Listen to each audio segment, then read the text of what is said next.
vereadoras e aos vereadores que registrem seus votos.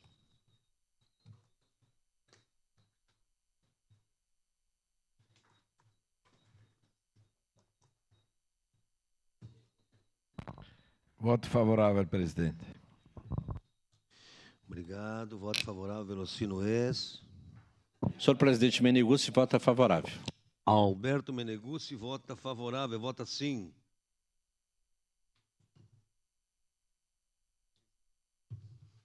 No microfone, por favor, Estela. Eu voto sim, senhor presidente. Estela Balardim vota sim. Encerrado o registro dos votos. Encerrada a votação. Projeto de lei número 49/2023 foi aprovado por unanimidade. Com ausências de Juliano Valim e em representação. Posso refazer a votação? Vamos refazer a votação, que o nobre colega está presente, Juliano Valim. Então, por favor, vamos alterar o sistema, fazer novamente a votação.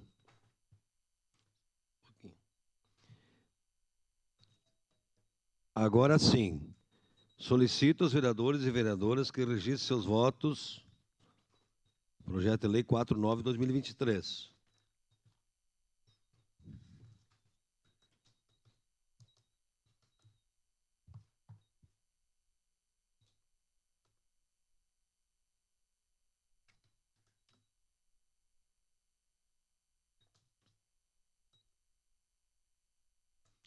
Vereador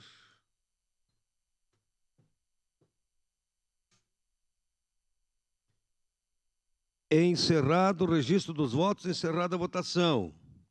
Projeto de lei número 49/2023 foi aprovado por unanimidade, com ausência do Clóvis Xuxa e em representação Rose Frigeri e Tatiane Frisso. Encerrada a ordem do dia. Passemos o grande expediente. Primeiro vereador inscrito.